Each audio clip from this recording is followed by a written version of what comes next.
ओम गंग गणपते नमः। आप सभी का मेरे चैनल पर बहुत बहुत स्वागत है। इस वीडियो में हम बृहस्पतिवार व्रत कथा सुनेंगे। बृहस्पतिवार का दिन भगवान विष्णु और बृहस्पति देव जी को समर्पित है। इस दिन भगवान विष्णु और बृहस्पति देव का पूजन करना चाहिए तथा कथा सुननी चाहिए। बृहस्पतिवार की कथा सुनने से सभी समस्याओं से छुटकारा मिलता है और जीवन में सुख समृद्धि आती है। तो आइए सुनते हैं अद श्री बृहस्पतिवार व्रत कथा। भारतवर्ष में एक प्रतापी और दानी राजा राज्य करता था। वह नित्य गरीबों और ब्राह्मणों की सहायता करता था। यह बात उसकी रानी को अच्छी नहीं लगती थी। वह न तो गरीबों को दान देती थी और न ही भगवान का पूजन करती थी और राजा को भी दान देने से मना किया करती थी। एक दिन राजा शिकार खेलने वन को गए हुए थे तो रानी महल में अकेली थी। उसी समय बृहस्पति देव साधु के वेश में राजा के महल में भिक्षा के लिए गए और भिक्षा मांगी। रानी ने भिक्षा देने से इनकार कर दिया और कहा, हे साधु महाराज, मैं तो दान्य पुण्य से तंग आ गई हूँ। मेरा पति सारा धन लुटाते रहता है। मेरी इच्छा है कि हमारा सारा धन नष्ट हो जाए, फिर न तो बांस रहेगा और न बांसुरी बजेगी। साधु ने कहा, देवी तुम तो बड़ी विचित्र हो। धन संतान तो सभी चाहते हैं। पुत्र और लक्ष्मी तो पापी के घर में भी होना चाहिए। यदि तुम्हारे पास अधिक धन है तो भूखों को भोजन दो, प्यासों के लिए प्याऊ बनवाओ, मुसाफिरों के लिए धर्मशालाएं खुलवाओ। जो निर्धन अपनी कुंवारी कन्याओं का विवाह नहीं करा सकते, उनका विवाह करा दो। ऐसे और कई काम हैं जिनके करने से तुम्हारा यश लोक परलोक में फैलेगा। परंतु रानी पर उपदेश का कोई फर्क न पड़ा। वह बोली, महाराज आप मुझे न समझाइए।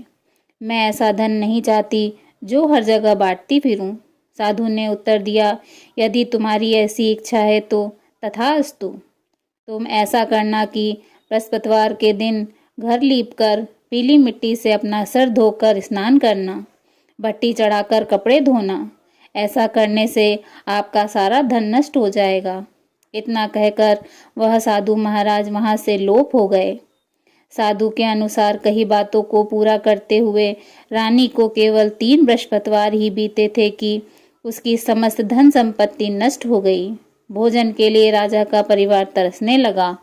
तब एक दिन राजा ने रानी से बोला कि हे रानी, तुम यहीं रहो, मैं दूसरे देश को जाता हूँ, क्योंकि यहाँ पर सभी लोग मुझे जानते हैं, इसलिए मैं कोई छोटा कार्य भी नहीं कर सकता। ऐसा कहकर राजा परदेश चला गया। वहाँ जंगल से लकड़ी काटकर लाता और शहर में बेचता। इस तरह अपना जीवन व्यतीत करने लगा। इधर राजा के परदेश जाते ही रानी और दासी दुखी रहने लगी। एक बार जब रानी और दासी को 7 दिन तक बिना भोजन के रहना पड़ा तो रानी ने अपनी दासी से कहा, हे दासी, पास के ही नगर में मेरी बहन रहती है। वह बड़ी धनवान है। तू उसके पास जा और कुछ ले आ ताकि थोड़ी बहुत गुजर बसर हो जाए। दासी रानी की बहन के पास गई। उस दिन गुरुवार था और रानी की बहन उस समय बृहस्पतिवार व्रत की कथा सुन रही थी। दासी ने रानी की बहन को अपनी रानी का संदेश दिया, लेकिन रानी की बड़ी बहन ने कोई उत्तर नहीं दिया। जब दासी को रानी की बहन से कोई उत्तर नहीं मिला तो वह बहुत दुखी हुई और उसे क्रोध भी आया। दासी ने वापस आकर रानी को सारी बात बता दी। सुनकर रानी ने अपने भाग्य को कोसा। उधर रानी की बहन ने सोचा कि मेरी बहन की दासी आई थी, परंतु मैं उससे नहीं बोल सकी, इससे वह बहुत दुखी हुई होगी।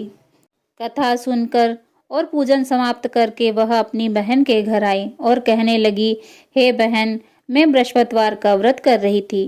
तुम्हारी दासी मेरे घर आई थी, परंतु जब तक कथा होती है तब तक न उठते हैं और न ही बोलते हैं, इसलिए मैं नहीं बोली। कहो दासी क्यों आई थी? रानी की बहन बोली, बहन तुमसे क्या छिपाऊं, हमारे घर में खाने तक को अनाज नहीं है। ऐसा कहते कहते रानी की आंखें भर आईं। उसने दासी समेत पिछले 7 दिनों से भूखे रहने तक की बात अपनी बहन को विस्तार पूर्वक सुना दी। रानी की बहन बोली, देखो बहन, भगवान बृहस्पति देव सबकी मनोकामना पूर्ण करते हैं। देखो शायद तुम्हारे घर में अनाज रखा हो। पहले तो रानी को विश्वास नहीं हुआ, पर बहन के आग्रह करने पर उसने अपनी दासी को अंदर भेजा तो उसे सचमुच अनाज से भरा एक घड़ा मिल गया। यह देखकर दासी को बड़ी हैरानी हुई। दासी रानी से कहने लगी, हे रानी, जब हमको भोजन नहीं मिलता तो हम व्रत ही तो करते हैं, इसलिए क्यों न इनसे व्रत की विधि और कथा पूछ ली जाए ताकि हम भी व्रत कर सकें। तब रानी ने अपनी बहन से बृहस्पतिवार व्रत के बारे में पूछा। उसकी बहन ने बताया, बृहस्पतिवार व्रत में चने की दाल और मुनक्का से विष्णु भगवान का केले के जड़ में पूजन करें तथा दीपक जलाएं, व्रत कथा सुनें और पीला ही भोजन करें। इससे बृहस्पति देव प्रसन्न होते हैं। व्रत और पूजन विधि बताकर रानी की बहन अपने घर लौट आई। 7 दिन बाद जब गुरुवार आया तो रानी और दासी ने व्रत रखा। गुड़साल से जाकर चना और गुड़ ले आई। फिर उसने केले की जड़ तथा विष्णु भगवान का पूजन किया। अब पीला भोजन कहाँ से आए, इस बात को लेकर दोनों बहुत दुखी थीं। चूंकि उन्होंने व्रत रखा था, इसलिए बृहस्पति देव उनसे प्रसन्न थे। इसीलिए वे एक साधारण व्यक्ति का रूप धारण कर 2 थालों में सुंदर पीला भोजन दासी को दे गए। भोजन पाकर दासी प्रसन्न हुई और फिर रानी के साथ मिलकर भोजन ग्रहण किया। उसके बाद वे सभी गुरुवार को व्रत और पूजन करने लगी। बृहस्पति भगवान की कृपा से उनके पास फिर से धन संपत्ति आ गई, परंतु रानी फिर से पहले की तरह आलस करने लगी। तब दासी बोली, देखो रानी, तुम पहले भी इसी प्रकार आलस्य करती थी। तुम्हें धन रखने में कष्ट होता था, इसी कारण से सभी धन नष्ट हो गया, और अब जब भगवान बृहस्पति देव की कृपा से धन मिला है तो तुम्हें फिर से आलस्य होता है। रानी को समझाते हुए दासी कहती है कि बड़ी मुसीबतों के बाद हमने यह धन पाया है, इसलिए हमें दान पुण्य करना चाहिए, भूखे मनुष्यों को भोजन कराना चाहिए और धन को शुभ कार्यों में खर्च करना चाहिए, जिससे तुम्हारे कुल का यश बढ़ेगा, स्वर्ग की प्राप्ति होगी और पितर प्रसन्न होंगे। दासी की बात मानकर रानी अपना धन शुभ कार्यों में खर्च करने लगी, जिससे पूरे नगर में उसका यश फैलने लगा। एक दिन राजा दुखी होकर जंगल में पेड़ के नीचे आसन जमाकर बैठ गया। वह अपनी दशा को याद करके व्याकुल होने लगा। बृहस्पतिवार का दिन था। एकाएक उसने देखा कि निर्जन वन में एक साधु प्रकट हुए हैं। वह साधु वेश में स्वयं बृहस्पति देवता थे। लकड़हारे के सामने आकर बोले, हे लकड़हारे, इस सुनसान जंगल में तू किस चिंता में बैठा है? लकड़हारे ने दोनों हाथ जोड़कर प्रणाम किया और उत्तर दिया, महात्मा जी, आप सब कुछ जानते हैं, मैं क्या कहूँ। यह कहकर रोने लगा और साधु को अपनी आत्मकथा सुनाई। महात्मा जी ने कहा, तुम्हारी स्त्री ने बृहस्पति के दिन बृहस्पति भगवान का निरादर किया है, जिसके कारण रुष्ट होकर उन्होंने तुम्हारी यह दशा कर दी। अब तुम चिंता को दूर कर कर मेरे कहने पर चलो तो तुम्हारे सब कष्ट दूर हो जाएंगे और भगवान पहले से अधिक संपत्ति देंगे। तुम बृहस्पति के दिन कथा किया करो। 2 पैसे के चने मुनक्के लाकर उनका प्रसाद बनाओ और शुद्ध जल से लोटे में शक्कर मिलाकर अमृत तैयार करो। कथा के पश्चात अपने सारे परिवार और सुनने वाले प्रेमियों में अमृत व प्रसाद बांटकर आप भी ग्रहण करो। ऐसा करने से भगवान तुम्हारी सब मनोकामनाएं पूरी करेंगे। साधु के ऐसे वचन सुनकर लकड़हारा बोला, हे प्रभु, मुझे लकड़ी बेचकर इतना पैसा नहीं मिलता जिससे भोजन के उपरांत कुछ बचा सकूं। मैंने रात्रि में अपनी स्त्री को व्याकुल देखा है। मेरे पास कुछ भी नहीं है जिससे मैं उसकी खबर मंगा सकूं। साधु ने कहा, हे लकड़हारे, तुम किसी बात की चिंता मत करो। बृहस्पति के दिन तुम रोजाना की तरह लकड़ियां लेकर शहर को जाओ। तुमको रोज से दुगना धन प्राप्त होगा, जिससे तुम भली भांति भोजन कर लोगे तथा बृहस्पति देव की पूजा का सामान भी आ जाएगा। इतना कहकर साधु अंतर ध्यान हो गए। धीरे धीरे समय व्यतीत होने पर फिर वही बृहस्पतिवार का दिन आया। लकड़हारा जंगल से लकड़ी काटकर किसी शहर में बेचने गया। उसे उस दिन और दिनों से अधिक पैसा मिला। राजा ने चना गुड़ आदि लाकर गुरुवार का व्रत किया। उस दिन से उसके सभी कलेश दूर हुए। परंतु जब दोबारा गुरुवार का दिन आया तो बृहस्पतिवार का व्रत करना भूल गया। इस कारण बृहस्पति भगवान नाराज हो गए। उस दिन उस नगर के राजा ने विशाल यज्ञ का आयोजन किया तथा शहर में यह घोषणा करा दी कि कोई भी मनुष्य अपने घर में भोजन न बनाए, न आग जलाए। समस्त जनता मेरे यहाँ भोजन करने आए। इस आज्ञा को जो न मानेगा उसे फांसी की सजा दी जाएगी। इस तरह की घोषणा संपूर्ण नगर में करवा दी गई। राजा की आज्ञा अनुसार शहर के सभी लोग भोजन करने गए, लेकिन लकड़हारा कुछ देर से पहुंचा, इसलिए राजा उसको अपने साथ घर ले गए और ले जाकर भोजन करा रहे थे। तभी रानी की दृष्टि उस खूंटी पर पड़ी जिस पर उनका हार लटका हुआ था। वह वहां दिखाई नहीं दिया। रानी ने निश्चय किया कि मेरा हार इसी मनुष्य ने चुरा लिया है। उसी समय सिपाहियों को बुलाकर उसको कारागार में डलवा दिया। जब लकड़हारा कारागार में पड़ गया और वह बहुत दुखी होकर यह विचार करने लगा कि न जाने कौन से पूर्व जन्म के कर्म से मुझे यह दुख प्राप्त हुआ है, और उसी साधु को याद करने लगा जो जंगल में मिला था। उस समय तत्काल बृहस्पति देव साधु के रूप में प्रकट हुए और उसकी दशा को देखकर कहने लगे, अरे मूर्ख, तूने बृहस्पति देव की कथा नहीं कही, इसी कारण तुझे दुख प्राप्त हुआ है। अब चिंता मत कर, बृहस्पति के दिन कारागार के दरवाजे पर 4 पैसे पड़े मिलेंगे। उनसे तू बृहस्पति देव की पूजा करना, तेरे सभी कष्ट दूर हो जाएंगे। बृहस्पतिवार के दिन उसे 4 पैसे मिले। लकड़हारे ने कथा कही। उसी रात्रि को बृहस्पति देव ने उस नगर के राजा को स्वप्न में कहा, हे राजा, तूने जिस आदमी को कारागार में बंद कर दिया है वह निर्दोष है, वह राजा है, उसे छोड़ देना। रानी का हार उसी खूंटी पर लटका है। अगर तू ऐसा नहीं करेगा तो मैं तेरे राज्य को नष्ट कर दूंगा। इस तरह रात्रि में स्वप्न को देखकर राजा प्रातः काल उठा और खूंटी पर हार देखकर लकड़हारे को बुलाकर क्षमा मांगी तथा लकड़हारे को योग्य सुंदर वस्त्र आभूषण देकर विदा कर दिया। बृहस्पति देव के आज्ञा अनुसार लकड़हारा अपने नगर को चल दिया। राजा जब अपने नगर के निकट पहुंचा तो उसे बड़ा आश्चर्य हुआ। नगर में पहले से अधिक बाग, तालाब, कुएं तथा बहुत सी धर्मशाला, मंदिर आदि बन गए हैं। राजा ने पूछा कि यह किसका बाग और धर्मशाला है? तब नगर के सब लोग कहने लगे, यह सब रानी और बांदी के हैं। तो राजा को आश्चर्य हुआ और गुस्सा भी आया। जब रानी ने यह खबर सुनी कि राजा आ रहे हैं तो उन्होंने बांदी से कहा, हे दासी, देख राजा हमको कितनी बुरी हालत में छोड़ गए थे।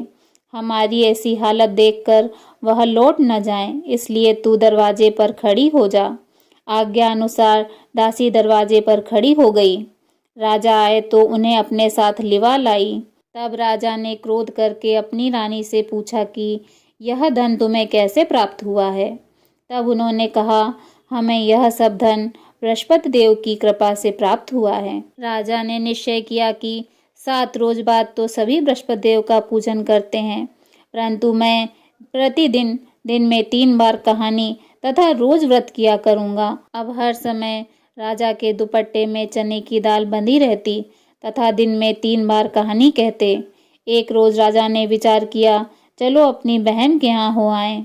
इस तरह निश्चय कर राजा घोड़े पर सवार हो अपनी बहन के यहाँ चलने लगा। मार्ग में उसने देखा कि कुछ आदमी एक मुर्दे को लिए जा रहे हैं। उन्हें रोककर राजा कहने लगा, अरे भाइयों, मेरे बृहस्पति देव की कथा सुन लो। वे बोले, लो हमारा तो आदमी मर गया है, इसको अपनी कथा की पड़ी है। परंतु कुछ आदमी बोले, अच्छा कहो, हम तुम्हारी कथा सुनेंगे। राजा ने दाल निकाली और जब कथा आधी हुई थी कि मुर्दा हिलने लग गया, और जब कथा समाप्त हो गई तो राम राम कर कर मनुष्य उठकर खड़ा हो गया। आगे मार्ग में उसे एक किसान खेत में हल चलाता मिला। राजा ने उसे देखा और उससे बोला, अरे भैया, तुम मेरी बृहस्पतिवार की कथा सुन लो। किसान बोला, जब तक मैं तेरी कथा सुनूंगा तब तक 4 हरिया जोत लूंगा। जा अपनी कथा किसी और को सुनाना। इस तरह राजा आगे चलने लगा। राजा के हटते ही बैल पछाड़ खाकर गिर गए तथा किसान के पेट में जोर से दर्द होने लगा। उसी समय उसकी माँ रोटी लेकर आई। उसने जब यह देखा तो अपने पुत्र से सब हाल पूछा और बेटे ने सभी हाल कह दिया। तो बुढ़िया दौड़ी दौड़ी उस घुड़सवार के पास गई और उससे बोली, मैं तेरी कथा सुनूंगी, तू अपनी कथा मेरे खेत में चलकर कहना। राजा ने बुढ़िया के खेत में जाकर कथा कही, जिसके सुनते ही वह बैल उठ खड़े हुए तथा किसान के पेट का दर्द बंद हो गया। राजा अपनी बहन के घर पहुंचा। बहन ने भाई की खूब मेहमानी की। दूसरे रोज प्रातःकाल राजा जगा तो वह देखने लगा कि सब लोग भोजन कर रहे हैं। राजा ने अपनी बहन से कहा, ऐसा कोई मनुष्य नहीं है जिसने भोजन नहीं किया हो, मेरी बृहस्पतिवार की कथा सुन ले। बहन बोली, हे भैया, यह देश तो ऐसा ही है। यहाँ पहले लोग भोजन करते हैं, बाद में अन्य कार्य करते हैं। अगर कोई पड़ोस में हो तो देख आऊं। वह ऐसा कहकर देखने चली गई, परंतु उसे कोई ऐसा व्यक्ति नहीं मिला जिसने भोजन न किया हो। अतः वह एक कुम्हार के घर गई, जिसका लड़का बीमार था। उसे मालूम हुआ कि उसके यहाँ 3 रोज से किसी ने भोजन नहीं किया है। रानी ने अपने भाई की कथा सुनने के लिए कुम्हार से कहा। वह तैयार हो गया।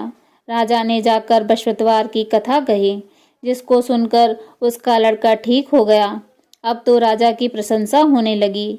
एक रोज राजा ने अपनी बहन से कहा, हे बहन, हम अपने घर को जाएंगे, तुम भी तैयार हो जाओ। राजा की बहन ने अपनी सास से कहा।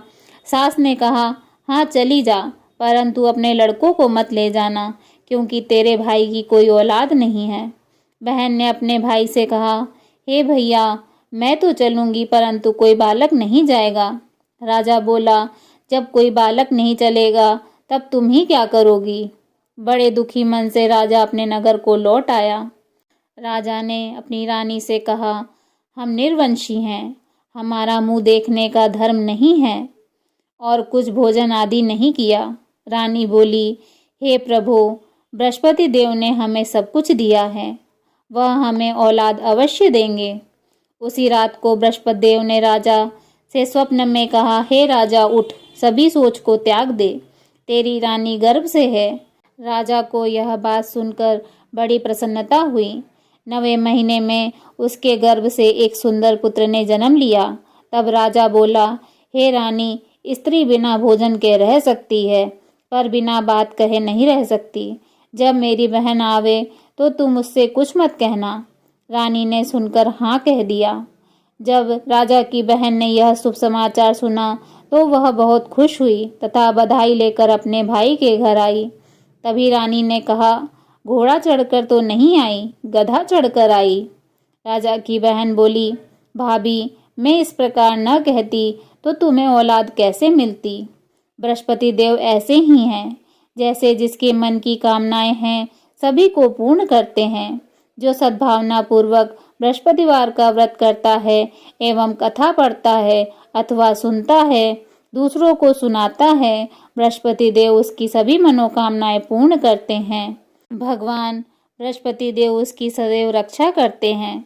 संसार में जो मनुष्य सद्भावना से भगवान जी का पूजन व्रत सच्चे हृदय से करते हैं तो उसकी सभी मनोकामनाएं पूर्ण करते हैं। जैसी सच्ची भावना से रानी तथा राजा ने उनकी कथा का गुणगान किया तो उनकी सभी इच्छाएं बृहस्पति देव जी ने पूर्ण की थी। इसलिए पूर्ण कथा सुनने के बाद प्रसाद लेकर जाना चाहिए। हृदय में उनका मनन करते हुए जयकारा बोलना चाहिए। बोलो बृहस्पति देव भगवान की जय, विष्णु भगवान की जय। बृहस्पति देव महाराज की दूसरी कथा। प्राचीन काल में एक ब्राह्मण रहता था। वह बहुत निर्धन था। उसकी कोई संतान नहीं थी। उसकी स्त्री बहुत मलिनता के साथ रहती थी। वह न तो स्नान करती थी और न किसी देवता का पूजन करती थी। इससे ब्राह्मण देवता बड़े दुखी थे। बेचारे बहुत कुछ कहते थे, किंतु उसका कुछ परिणाम न निकला। भगवान की कृपा से ब्राह्मण स्त्री के कन्या रूपी रत्न पैदा हुआ। कन्या बड़ी होने पर प्रातः स्नान करके विष्णु भगवान का जाप व बृहस्पतिवार का व्रत करने लगी। अपने पूजन पाठ को समाप्त करके विद्यालय जाती तो अपनी मुट्ठी में जौ भर के ले जाती और पाठशाला के मार्ग में डालती जाती। जब वे जौ स्वर्ण के हो जाते तो लौटते समय उनको बिनकर घर ले आती थी। एक दिन वह बालिका सूप में सोने के जौ को फटक कर साफ कर रही थी कि उसके पिता ने देख लिया और कहा, हे बेटी, सोने के जौ के लिए सोने का सूप होना चाहिए। दूसरे दिन बृहस्पतिवार था। इस कन्या ने व्रत रखा और बृहस्पति देव से प्रार्थना करके कहा, मैंने आपकी पूजा सच्चे मन से की हो तो मेरे लिए सोने का सूप दे दो। बृहस्पति देव ने उसकी प्रार्थना स्वीकार कर ली। रोजाना की तरह वह कन्या जौ फैलाती हुई जाने लगी। जब लौटकर जौ बिन रही थी तो बृहस्पति देव की कृपा से सोने का सूप मिला। उसे वह घर ले आई और उससे जौ साफ करने लगी, परंतु उसकी माँ का वही ढंग रहा। एक दिन की बात है कि वह कन्या सोने के सूप में जौ साफ कर रही थी। उसी समय उस शहर का राजपुत्र वहां से होकर निकला। इस कन्या के रूप और कार्य को देखकर मोहित हो गया तथा अपने घर आकर भोजन तथा जल त्याग कर उदास होकर लेट गया। राजा को इस बात का पता लगा तो वह अपने मंत्री के साथ उसके पास गए और बोले, हे बेटा, तुम्हें किस बात का कष्ट है? किसी ने अपमान किया है अथवा और कोई अन्य कारण हो सो कहो। मैं वही कार्य करूँगा जिससे तुम्हें प्रसन्नता हो। अपने पिता की राजकुमार ने बातें सुनी तो वह बोला, मुझे आपकी कृपा से किसी बात का दुख नहीं है। किसी ने मेरा अपमान नहीं किया, परंतु मैं उस लड़की के साथ विवाह करना चाहता हूँ जो सोने के सूप में जौ साफ कर रही थी। यह सुनकर राजा आश्चर्य में पड़ गए और बोले, हे बेटा, इस तरह की कन्या का पता तुम ही लगाओ। मैं उसके साथ तुम्हारा विवाह अवश्य ही करवा दूंगा। राजकुमार ने उस लड़की के घर का पता बतलाया। तब मंत्री उस लड़की के घर गए और ब्राह्मण देवता को सभी हाल बतलाया। ब्राह्मण देवता राजकुमार के साथ अपनी कन्या का विवाह करने के लिए तैयार हो गए तथा विधि विधान के अनुसार ब्राह्मण की कन्या का विवाह राजकुमार के साथ हो गया। कन्या के घर से जाते ही पहले की भांति उस ब्राह्मण देवता के घर गरीबी का निवास हो गया। अब भोजन के लिए भी अन्न बड़ी मुश्किल से मिलता था। एक दिन दुखी होकर ब्राह्मण देवता अपनी पुत्री के पास गए। बेटी ने पिता की दुखी अवस्था को देखा और अपनी माँ का हाल पूछा। तब ब्राह्मण ने सभी हाल कहा। कन्या ने बहुत सा धन देकर अपने पिता को विदा कर दिया। इस तरह ब्राह्मण का कुछ समय सुखपूर्वक व्यतीत हुआ। कुछ दिन बाद फिर वही हाल हो गया। ब्राह्मण फिर अपनी कन्या के यहाँ गए और सारा हाल कहा। बेटी बोली, हे पिताजी, आप माताजी को यहाँ ले आओ। मैं उन्हें विधि बता दूंगी जिससे गरीबी दूर हो जाएगी। वह ब्राह्मण देवता अपनी स्त्री को साथ लेकर पहुँचे तो अपनी माँ को समझाने लगी, हे माँ, तुम प्रातःकाल प्रथम स्नान आदि करके विष्णु भगवान का पूजन करो तो सब दरिद्रता दूर हो जाएगी। परंतु उसकी माँ ने एक भी बात नहीं मानी और प्रातःकाल उठकर अपनी पुत्री के बच्चों की जूठन को खा लिया। इससे उसकी पुत्री को बहुत गुस्सा आया और एक रात को कोठरी से सभी सामान निकाल दिया और अपनी माँ को उसमें बंद कर दिया। प्रातःकाल उन्हें निकालकर स्नान आदि करवाया और पाठ करवाया तो उसकी माँ की बुद्धि ठीक हो गई और फिर प्रत्येक बृहस्पतिवार को व्रत रखने लगी। इस व्रत के प्रभाव से उसकी माँ बाप बहुत ही धनवान और पुत्रवान हो गए और बृहस्पति जी के प्रभाव से इस लोक के सुखों को भोगकर स्वर्ग को प्राप्त हो गए। बोलिए विष्णु भगवान की जय, बृहस्पति देव महाराज की जय।